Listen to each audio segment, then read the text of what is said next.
João, o apóstolo do amor, nos convida a um desafio de olhar para dentro de nós e tirarmos a prova.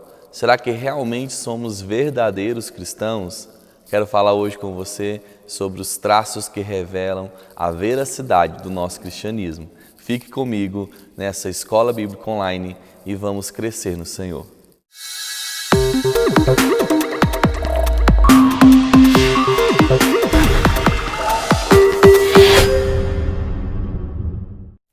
Hoje a nossa meditação está em 1 João capítulo 2, dos versículos 3 a 11, que diz assim: E nisto sabemos que o conhecemos, se guardamos os seus mandamentos.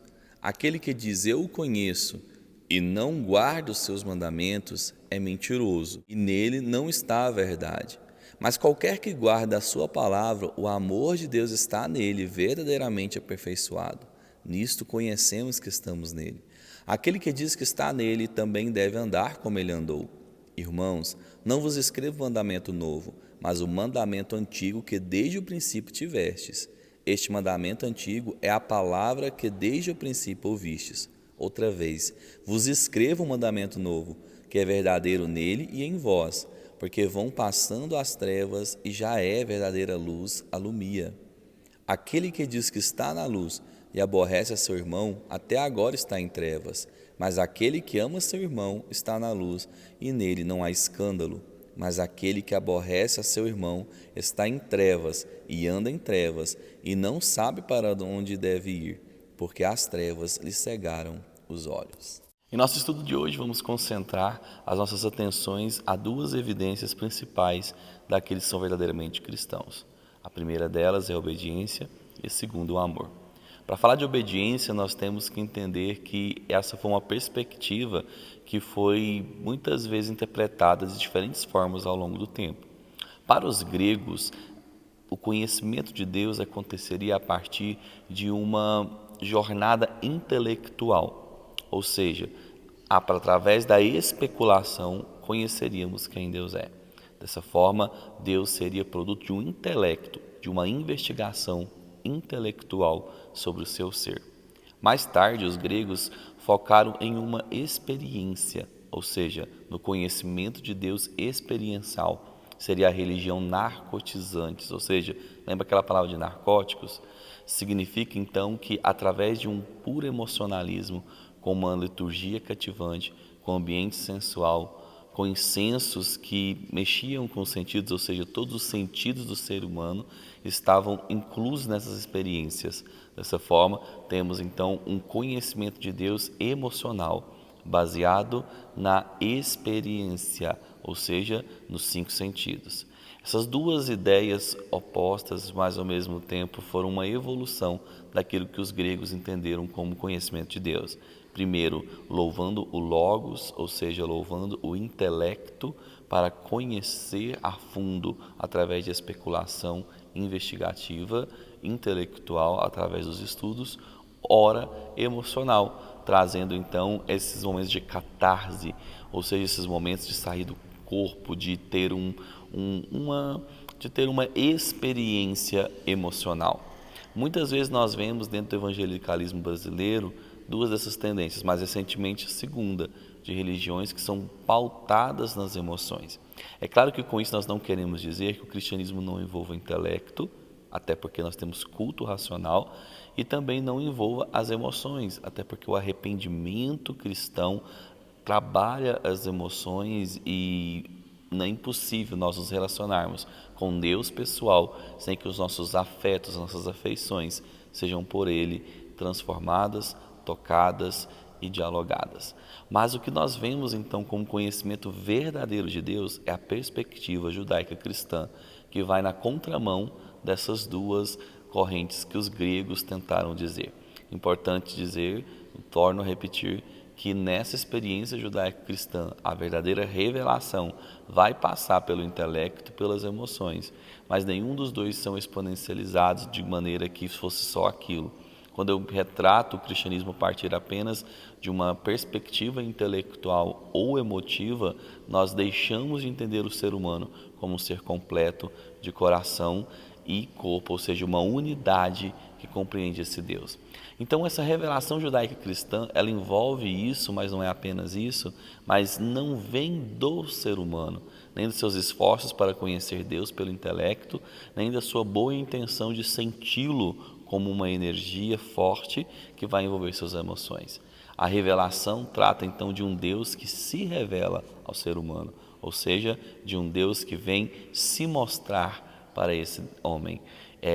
Todo o conhecimento que nós podemos ter, portanto, seria uma permissão de Deus em sua soberana vontade de se revelar. Tudo aquilo que conhecemos de Deus, seja profundo ou seja um conhecimento superficial, seja com uma certeza absoluta ou aquilo que não temos tantas respostas, foi porque Deus escolheu revelar-se.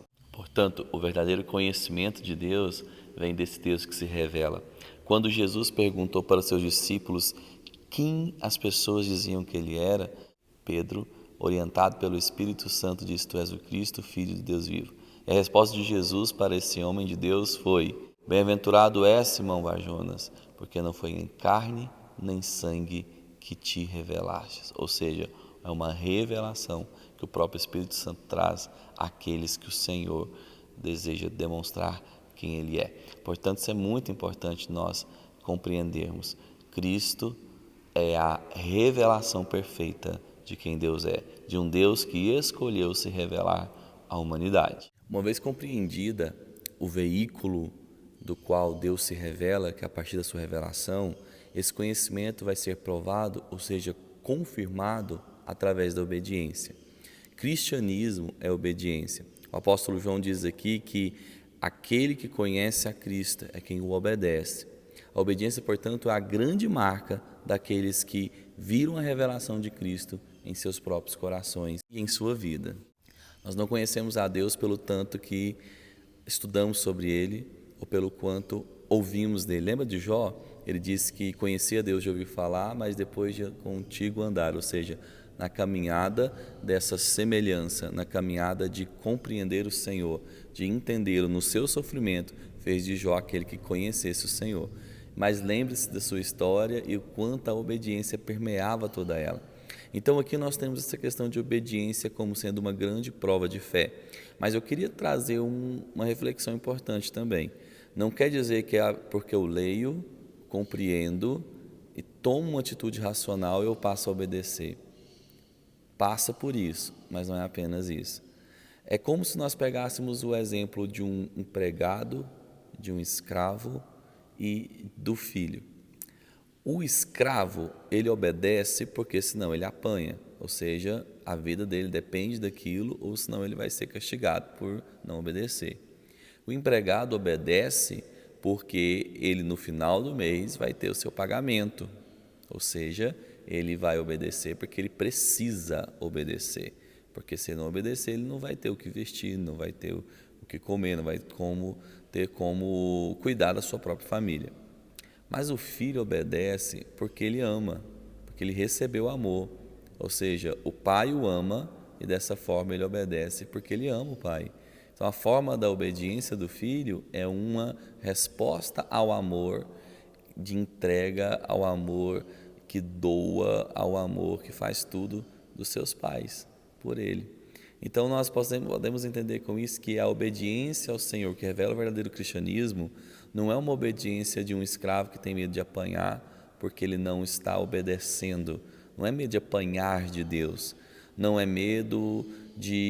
é porque precisa de receber algo de Deus, mas porque ele já recebeu todo o amor, todo o carinho, toda a direção de vida, todo o amor que salva, todo amor que não julga, todo amor que restaura, é que ele vai obedecer a esse Deus, porque a obediência do Filho é resultado do amor do Pai por ele. Dessa forma, a verdadeira santificação vem daí, de nós entendermos que somos amados mesmo sendo pecadores e nos tornamos como Cristo. Perceba que há sim envolvimento emocional em resposta a esse amor de Deus, mas nós devemos entender que o conceito de coração da palavra é razão, sentimentos e decisão, ou seja, é o nosso intelecto, os nossos afetos e as nossas formas de agir, a nossa vontade. Então o coração é todo esse complexo e não podemos separar nenhum deles. O que eu estou querendo dizer é que com a revelação de quem Cristo é, os nossos pensamentos, que é a nossa razão, o nosso intelecto, são apresentados a essa revelação de amor toca os nossos sentimentos, toca os nossos afetos, e tudo isso resulta em uma decisão por Ele. Ou seja, na revelação de um amor imerecido, nós devolvemos uma vida. Ou seja, na reação de uma vida entregue, nós tomamos a nossa própria cruz. Se Ele deu a vida por mim, eu devolvo a minha vida a Ele em amor e gratidão. Aí parte a verdadeira santidade. É resultado de um amor de dentro para fora, do coração, que é de onde vem todas as piores maldades desse mundo, do coração. Ele é o fabricador de ídolos e ao mesmo tempo é dele que saem tudo aquilo que é mal. Lembra quando Jesus disse que não é o que entra que faz mal, mas aquilo que sai, porque é do coração que saem todas aquelas ofensas contra Deus. Por isso temos que entender que a revelação de Cristo passa por um coração transformado, renovado em quem Deus é.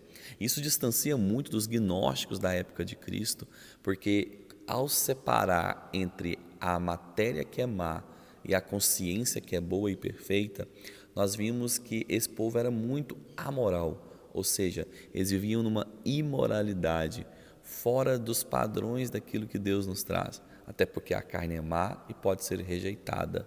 E por ela ser rejeitada, portanto, nós podemos viver uma vida irresoluta da forma como desejarmos. Esse era o pensamento ali daqueles gnósticos, que era essa forma de heresia que estava adentrando dentro da igreja, trazendo essas ideias erradas que precisavam ser desmentidas, tanto para um público que precisava de orientação, quanto para falsos mestres que deveriam ser desmentidos e que eles eram verdadeiras ameaças ao rebanho de Cristo. João traz aqui a obediência da palavra como essa característica de quem é cristão, como uma forte evidência de cristianismo, é porque a palavra é que nos vai nos transformar. A palavra, ela é o aperfeiçoamento de Cristo em nós. Uma vez desfigurada essa imagem, essa semelhança pelo pecado, nós temos então a conformação a quem Cristo é através da palavra. Uma vez que a própria palavra é Jesus, o verbo encarnado, descrito nos evangelhos, descrito nessas palavras. Cada página da Bíblia fala sobre quem Cristo é, ou apontando para a sua vinda, ou mostrando através da sua vida, mostrando a volta dele a esse mundo. Portanto, nós temos que entender que a palavra é que nos aperfeiçoa nesse caminhar com Cristo Jesus, nessa revelação. E a obediência a ela é extremamente importante. Agora, pense comigo algo relevante através do que João está dizendo aqui. Quem conhece a Deus, quem está nele, é quem permanece nele, é quem anda nele. Ou seja, é tudo sobre Cristo e sobre a nossa relação com Ele. Ora, andando, permanecendo em quem Ele é e estando em quem Ele é. Todos esses verbos nos mostram que está muito ligado ao ser de Cristo e nós perseguindo esse ser de Cristo, sendo como Ele é. Nós poderíamos resumir tudo isso, a obediência, na imitação de Jesus, imitar a esse Cristo. E quando falamos de imitar, nós temos que entender quem é esse caráter de Cristo. E qual foi o caráter de Jesus? Um caráter de humildade, um caráter de entrega, um caráter de obediência ao Pai em tudo que fazia, um caráter de perdão àqueles que o machucavam, um caráter de esvaziamento de si mesmo, ou seja, andar em Cristo, permanecer em Cristo, estar nele, é evidenciar na obediência da imitação de quem Ele é, os passos de Jesus. Por isso que nós somos chamados cristãos, ou seja, um apelido para pequenos cristos sobre essa terra. Não há como divorciar aquilo que falamos daquilo que somos e fazemos. Essa é a mensagem verdadeira do cristianismo e isso resume a nossa primeira evidência do verdadeiro cristão, que é a obediência. O amor é a transição da prova moral, que nós falamos da obediência a Deus, para uma prova social, ou seja, a obediência a quem Deus é e os seus mandamentos revelam o verdadeiro cristão em seu relacionamento vertical com Deus, mas é também verdade que o verdadeiro cristão, ele se relaciona com o próximo em amor. Sem amor ao próximo não existe cristianismo. Sem amor ao próximo não existe Jesus nas nossas relações e, por conseguinte, não existe aquele que pode se dizer seguidor desse Cristo.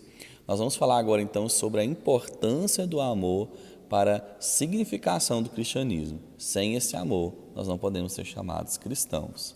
É interessante aqui que João traz que ele não revela algo novo, mas algo antigo.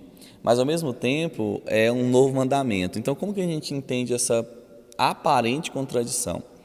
Ele é antigo porque, se nós lembrarmos do Decálogo, que são os 10 mandamentos, está falando sobre amar ao próximo, né, como a nós mesmos. Mas o que Jesus traz de novo nisso? Ele traz de novo porque ele traz uma nova perspectiva de próximo. Lembra da parábola do bom samaritano? Daquele homem que estava descendo de Jerusalém, foi saqueado por ladrões, perdeu tudo ali. Então os religiosos passaram de largo e não tocaram nele, obedecendo uma lei cerimonial de que não poderiam tocar em gente morta. Mas ao mesmo tempo ali nós vemos um samaritano entrando na história como o herói da história, o que causa repulsa e susto em quem estava ouvindo, e ele traz sim um verdadeiro cristianismo ao ajudar o homem. Então, o que nós aprendemos com isso? O ressignificado de próximo. Próximo é todo aquele que precisa da nossa ajuda, e próximo é todo aquele que está ali em uma situação de necessidade, eu ajudo, mesmo eu sendo samaritano ou não, ou seja, a raça não era algo ali importante mais, porque quando nos 10 mandamentos, sendo uma lei do povo de Deus, os judeus começaram a compreender esse próximo apenas como aqueles que estavam ali nascendo judeus, ou aqueles que haviam sido conquistados e estavam dentro dessa população judaica. Então Jesus traz um novo significado a um significado antigo, quando mostra para nós que o próximo é esse próximo que está precisando de nós. E é interessante também que Jesus vai trazer sobre amar o inimigo, ou seja, o próximo não é apenas um judeu ou aquele que está inserido na minha comunidade, mas aquele que precisa, mas também aquele que me odeia. E aí que Jesus vem trazendo essa questão de amar o inimigo. Então Jesus ressignifica algo muito antigo para o próximo. O próximo estabelece então essa relação com pessoas que não são da comunidade em si, estrangeiros, por exemplo, e também inimigos. Isso é tão interessante porque nós passamos a entender que o Evangelho de Cristo, ele sai daquele contexto apenas judaico, ou seja, ele sai daquela questão das pessoas terem que vir a Israel para serem salvas, mas agora a igreja sai das 4 paredes para salvar. Então isso traz essa nova perspectiva, e amar ao próximo traz esse novo significado. Mas se nós vamos entender também aqui a palavra, para nós desfazermos essa aparente contradição, a palavra grega para tempo, temos aqui 2 formas de compreensão. O kairos, que é um tempo cronológico, dessa forma parece então que João estaria negando e ao mesmo tempo valorizando o Antigo e o Novo Testamento, mas na realidade a palavra original aqui é kainos, que é diferente de kairos. E kainos aqui nos traz um sentido de qualidade, ou seja, significa que o antigo traz luz ao novo, ou seja, o Cristo, ele não muda, Deus não muda, o Espírito Santo não muda. A lei sempre foi sobre amar a todos sem olhar a quem, apesar do coração humano ter compreendido isso a um nível literal. Jesus vem esmiuçar, trazendo um novo mandamento, ou seja, uma nova forma de enxergar, vem reajustar a nossa visão para a compreensão verdadeira daquilo que o Antigo Testamento trazia.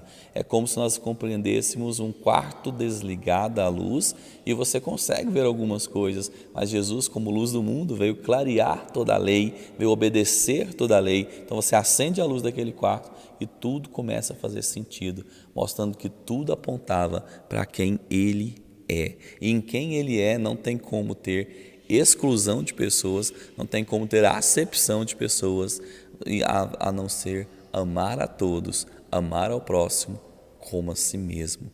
Veja que a novidade também, além de ampliar o conceito de próximo, deturpado pelos intérpretes da lei ao longo do tempo, nós temos também um novo nível de experiência do trocar o ódio pelo amor, do deixar o olho por olho, dente por dente e começar a amar esse inimigo, assim como Jesus fez com aqueles que o humilharam, o maltrataram e disse: Pai, perdoa-lhes, porque eles não sabem o que fazem. Ou seja, a minha perspectiva de mundo, a minha perspectiva de começar a enxergar o mundo como Cristo enxerga, nós entendemos que todo domínio de maldade, seja contra o próximo, seja contra o mundo, e o mais difícil, seja contra a mim mesmo, contra o meu próprio ego, contra o meu próprio orgulho, ou quando eu inocentemente sou prejudicado nos meus direitos, o verdadeiro cristianismo é abrir mão disso na compreensão de que a expressão da maldade foi a falta de Cristo. A expressão da maldade foi a falta de enxergar Jesus como Ele é, e da mesma forma eu sou sujeito a isso a todo tempo, porque quando meu olhar se desvia de quem Cristo é, eu tenho espaço aqui dentro para ser quem eu sou. Por isso que eu gosto de repetir, toda bondade que nós vemos no ser humano, toda bondade que nós vemos no cristão, não é porque ele evoluiu em bondade, mas foi porque ele deu um passo para trás para que Cristo fosse evidenciado. Dessa forma, o cristianismo é um olhar de perspectiva que troca os próprios direitos, e isso é muito sério, porque abre mão até de quando estamos corretos, como a gente viu lá no Sermão do Monte, né? Aquele manso, né? Aquela pessoa que é mansa, que herda a terra, é aquela pessoa que evita esses conflitos por compreender que os seus direitos são nada mediante a quem Jesus é.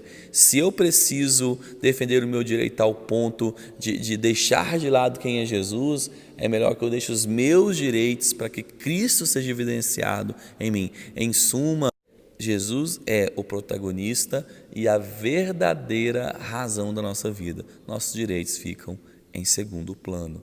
Por isso que o amor é a segunda evidência do verdadeiro cristão.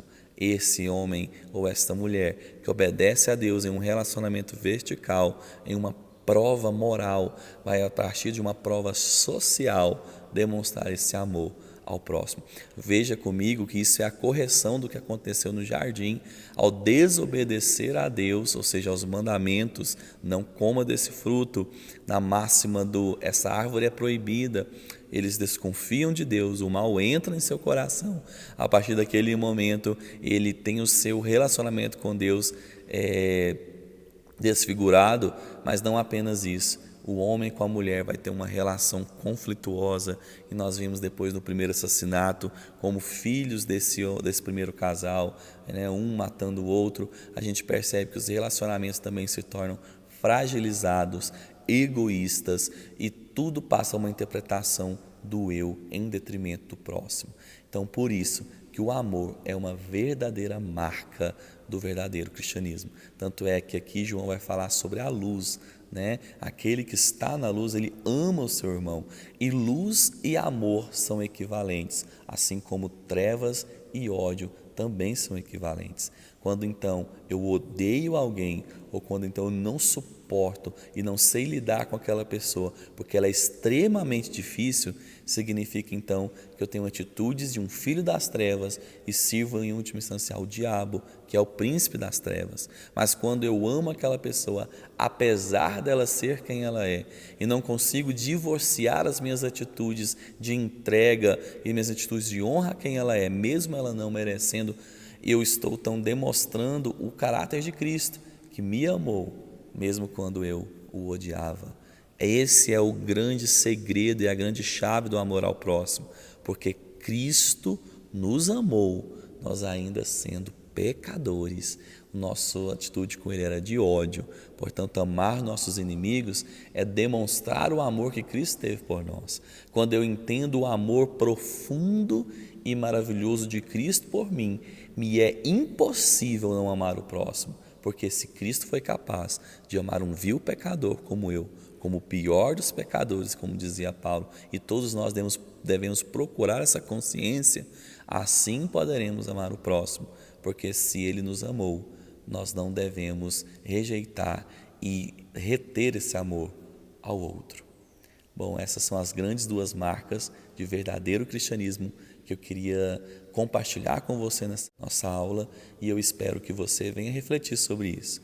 Não basta obedecer e não basta apenas ser legal com o outro.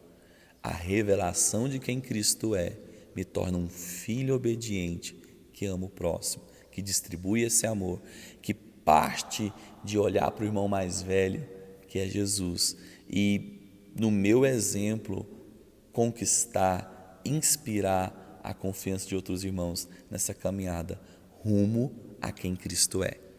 Muito obrigado pela sua companhia e até a próxima semana.